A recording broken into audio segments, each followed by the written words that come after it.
Hi, I thought we would go through together Chapter 3. And we'll go ahead and talk through the activity in Chapter 3 and work through this together and build that model part there that walks us through extruding a part with Solidworks. So the first thing we want to do after I share my screen with you is to start Solidworks. So we'll go down here to the Start button, All Programs, and find Solidworks. Go. Wait a minute while it starts up. Always takes a second. I'm going to close my office door so that the background noise doesn't interfere. I'll be right back.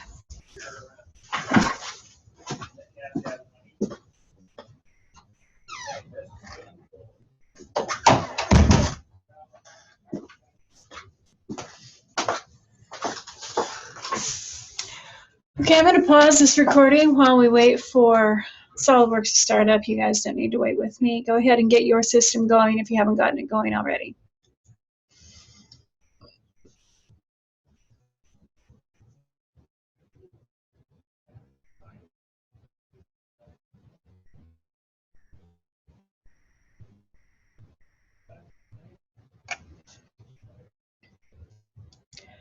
All right, here we are. Not too awful much later, but I've got Solidworks up and running.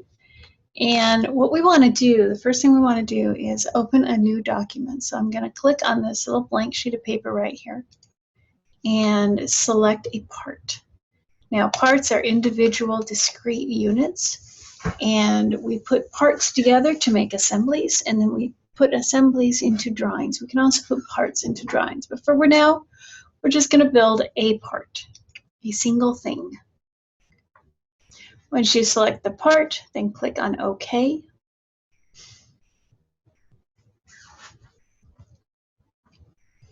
And again, we're going to wait for my computer to behave itself.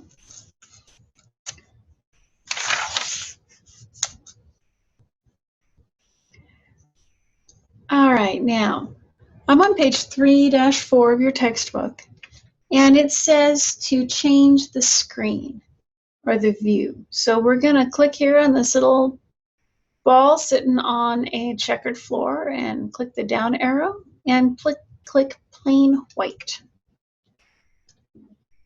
Now, you'll notice that I don't have an origin on my screen. I'm going to click on the glasses right here and click View Origin. All right. Now, I want to start a new sketch.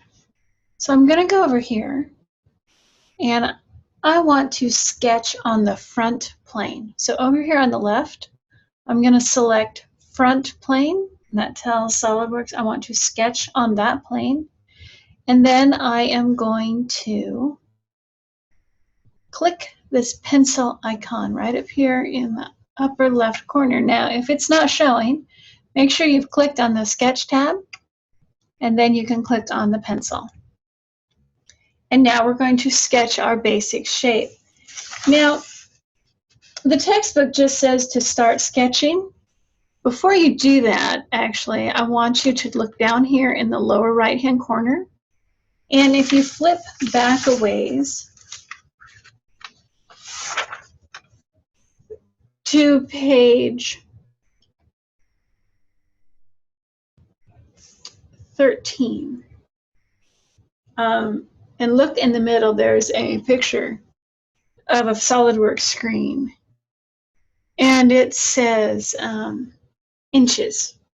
And I don't, if the textbook says it, I missed it. So make sure that your units are in IPS or inch pound second.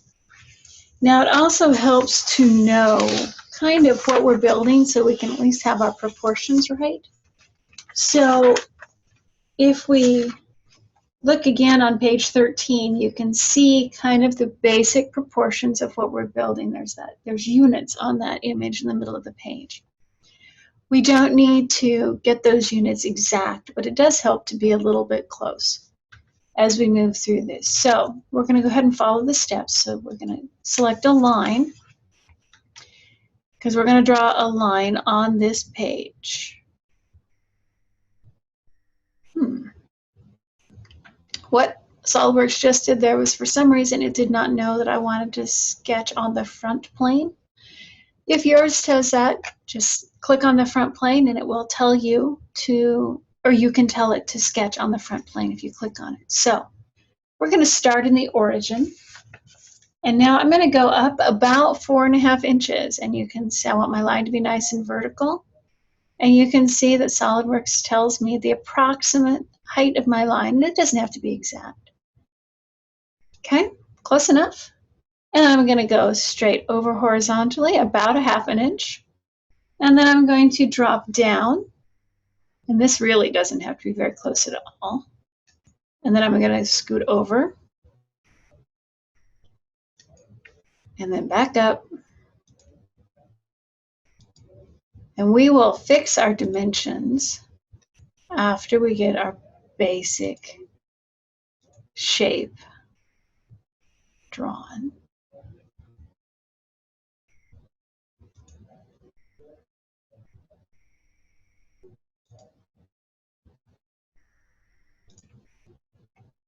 The one thing you do want to do is, you see that little blue dotted line? You want to make sure you end up on that dotted line, or that your last, corner is in line with your origin. And that's what that little blue dotted line tells you, so you can click. And for each of those points, I just clicked once, and that made my lines. Okay, so there's my basic shape. And again, to draw those lines, I just clicked on one end, then clicked on the other, and then click, and then click, and then click. And I double click to end. And we can cancel out of here. And I'm actually going to erase this guy. And I'm going to do that very simply with a Control-Z that just undoes all of that stuff. Okay, now I want to zoom to extent, so I'm going to double click on my mouse wheel. And I'm going to actually back this out just a click so that I'm not so zoomed in. Okay, now I'm on step 5 on page 7. And we're going to add relations. And there are a couple of different ways to get to this spot, but I'm going to use this quick access ribbon I've got on the right-hand side of my screen. So I'm going to first select the top 4 lines. So I'm going to select this one, and this one, and this one, and that one. And now I'm going to add a relation. And I want them to be equal. And what Solidworks just did was it made all 4 of those lines equal to one another. In a minute, we will specify what that dimension should be. Now I'm going to click the green check mark to say OK. I'm going to turn the page to step 6, and I'm now going to select the 3 lines at the bottom of the troughs.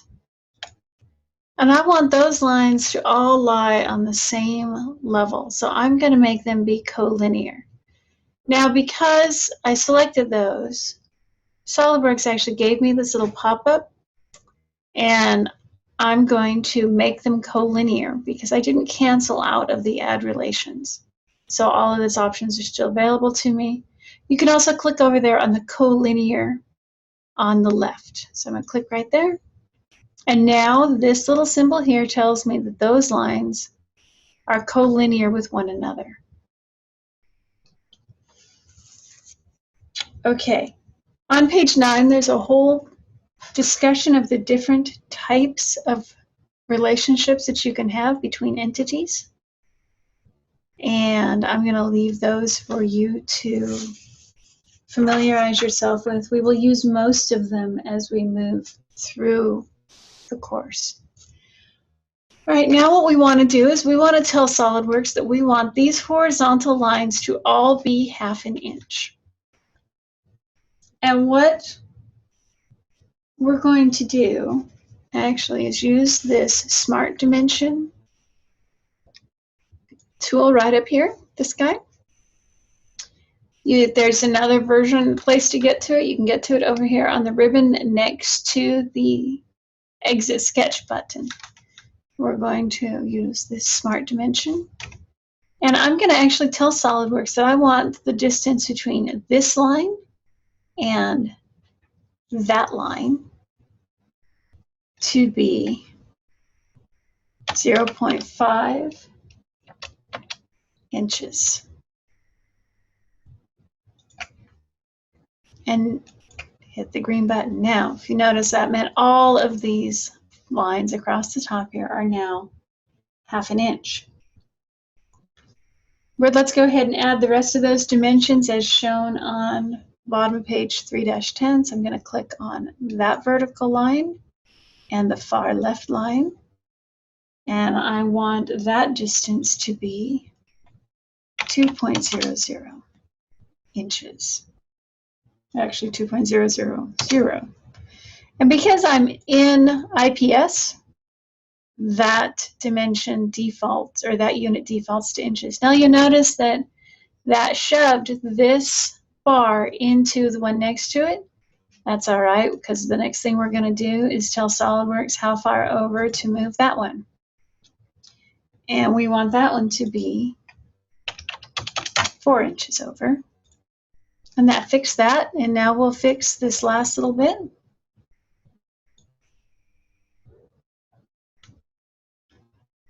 Whoops, I grabbed the wrong line, so I'm just going to cancel out of that and try one more time. Go to the far edge, and we want that to be 6.5.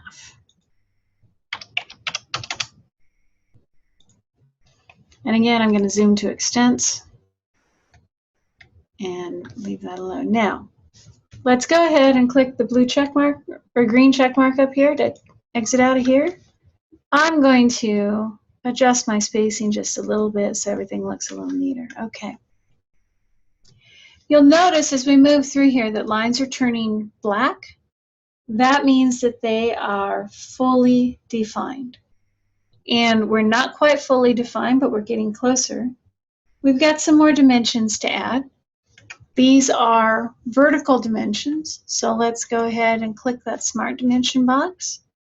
And we're going to go between this bottom line and the base. And pull that over to the end here. And we want that to be 1/2 inch. Now let's work on these top lines. So let's grab this one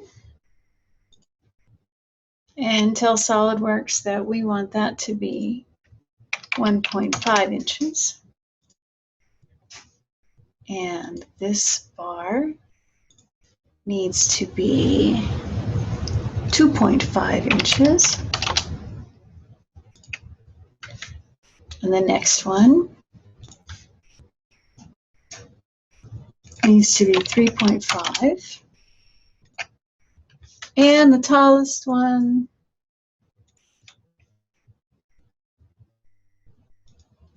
is 4.5 inches. Okay. Your screen should look something like this, and you'll notice all of our lines are black. And down at the bottom, our sketch tells us that it is fully defined. Now, it is possible to over-define a sketch, and that means you've added too many dimensions and something is redundant, and the line will turn red if it is over-defined. I'm going to go ahead and click this green check mark to exit out of my Smart Dimension tool. And since we are now fully defined, we can actually exit.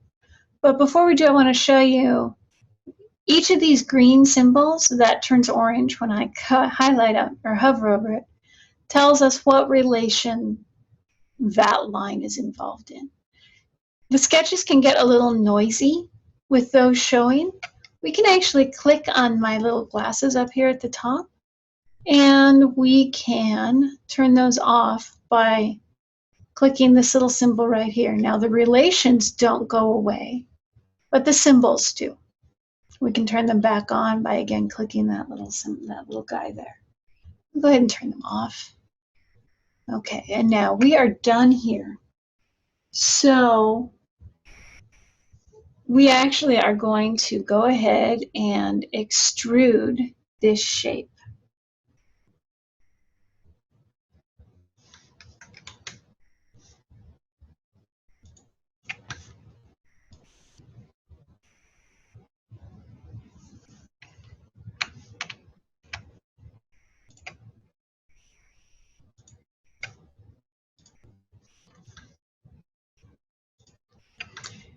To extrude the shape, we're going to go into Features here and click on the Extrude Boss Base button.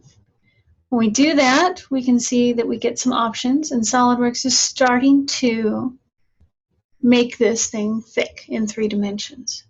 What we want to do is actually make it go 6 inches back into our screen. So this little arrow here tells us that right now SolidWorks is projecting that out towards us. We want it to go back into the screen. So we're going to reverse that direction by clicking on this little double-headed arrow button here that says reverse direction when we hover on it.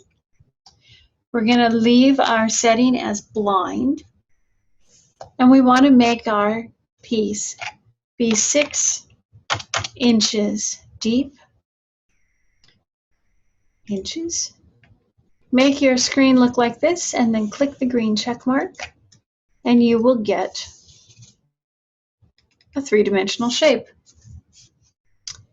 And this brings us to page 3-13. All right, let's go ahead and save our work at this point because we've done a pretty decent piece of work. So I'm going to go up here and I'm going to click Save.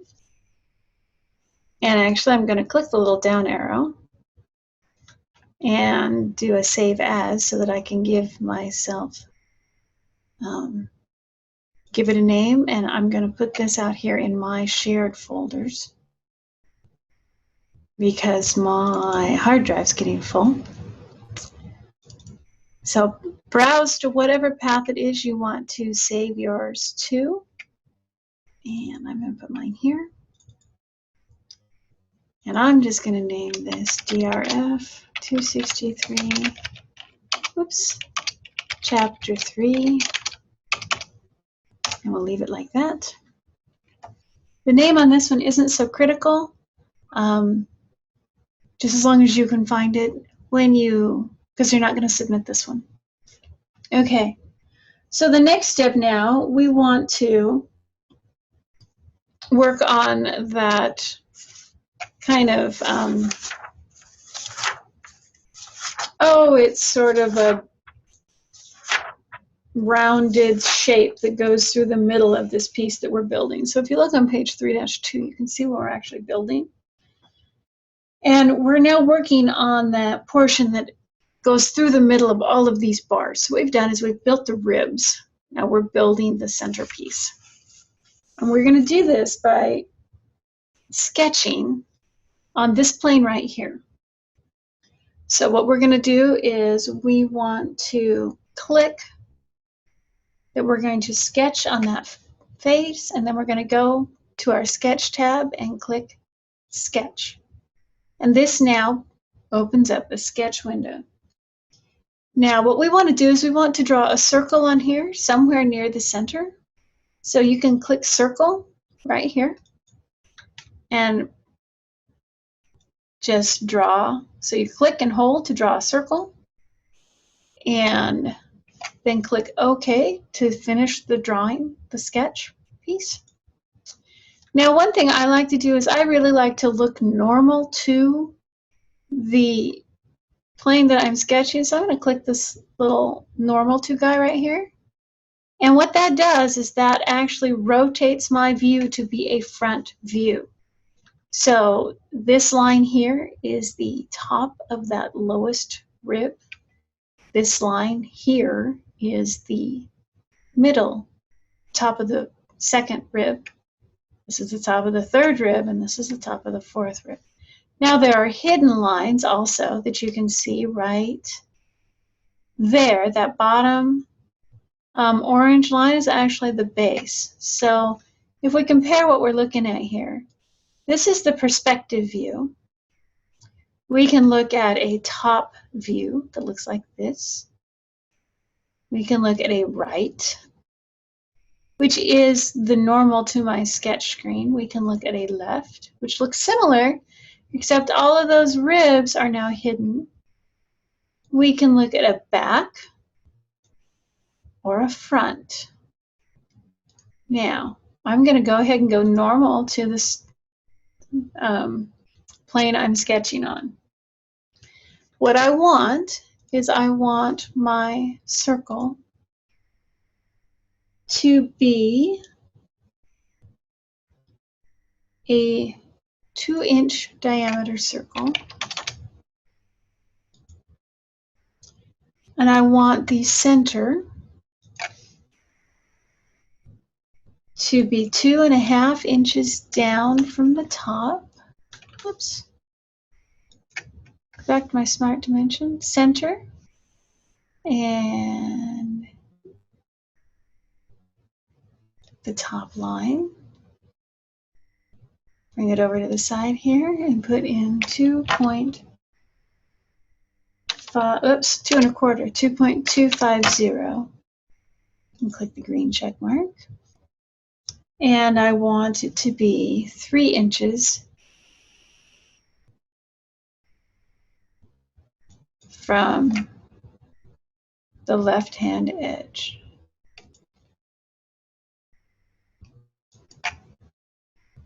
.000.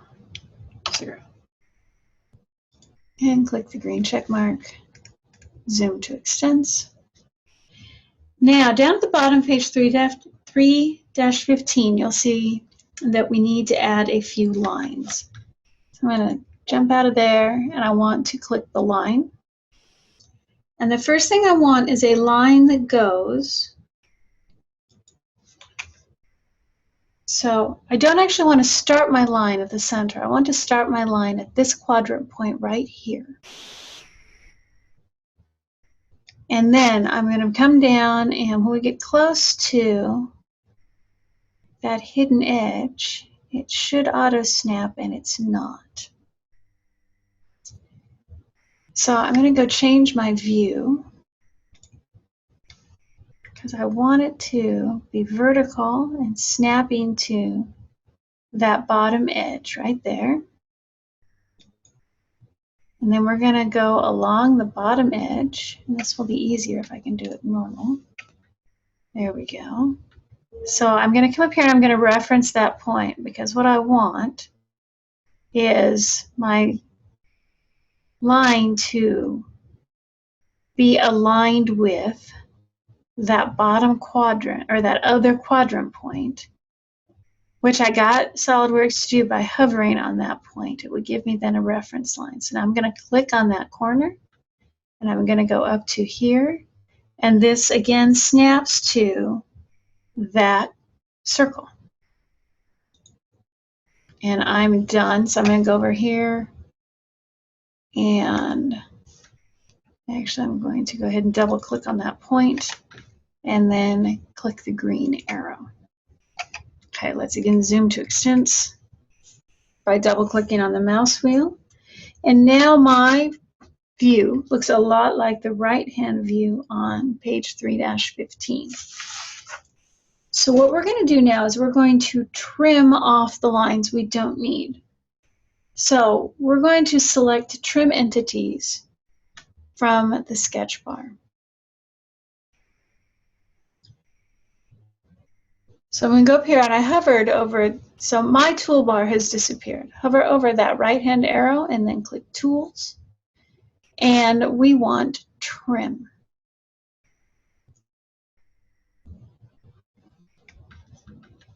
I'm not seeing it, so we're going to do this a different way. Right here on the ribbon is the Trim Entities line or button. Click on it. Now we've got some options here, and what we want to do is trim to closest And we're going to select now what we're going to trim. And what we're going to trim out is the bottom half of this circle. So hover over the bottom half of that circle. It will turn orange, and click, and it goes away. And now click the green arrow. Okay, now we're going to extrude this out. So we're going to click on Features, Extrude the Boss Base. We need to see what we're doing. So let's switch this to a trimetric view.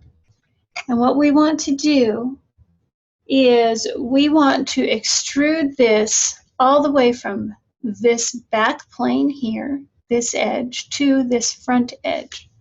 So what we're going to do is, instead of choosing blind, because if we chose blind, that just allows us to set a specific distance.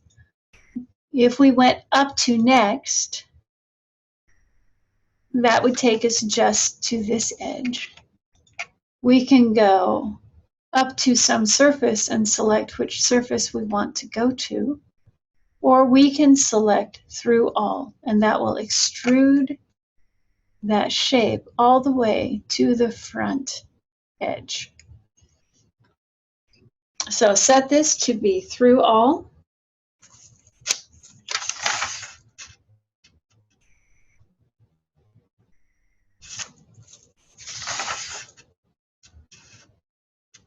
And then click the green button.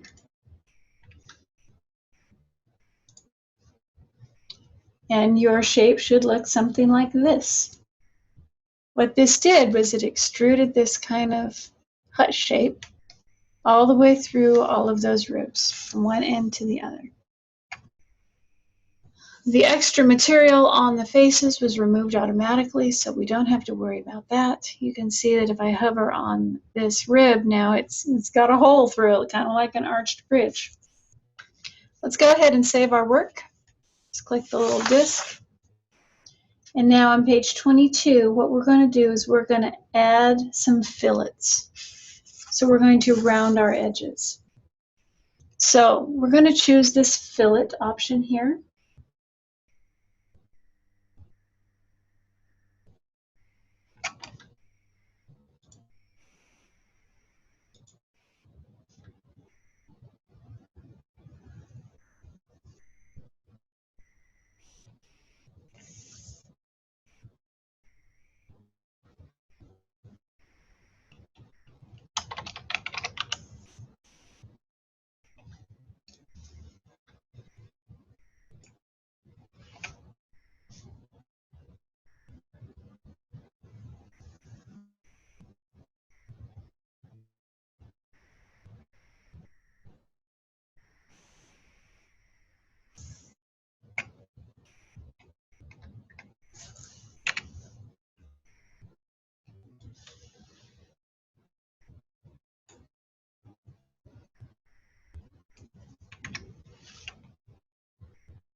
Okay, so select fillet.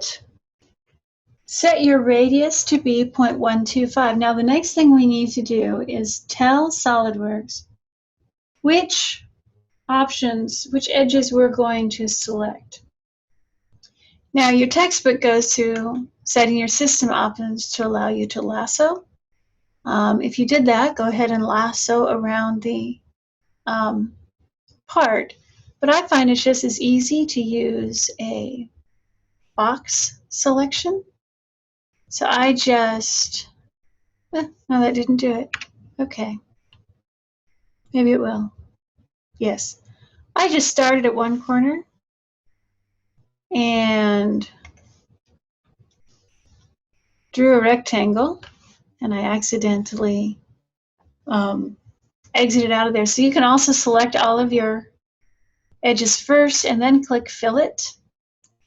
And either way, you should get something that looks like this, that has got all of the edges selected. Now what fillet does is It rounds corners and it dishes out intersections. So it essentially removes all the square edges along the paths that you select.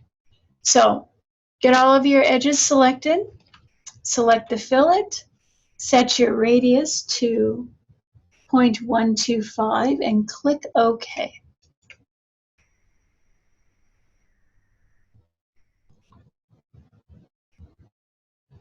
And it will take a moment, at least on my machine it's taking a moment. But after it's done, we've got nice rounded edges. Let's go ahead and save this. And we are done. So go ahead and complete the exercises that I've outlined for Chapter 3, actually for Week 1. There is both a step-by-step in the textbook, and there is another part for you to build for which there is not a step-by-step. It's always a good idea to practice these things without a step-by-step whenever we can. So everybody have a good weekend, and I will talk to you soon.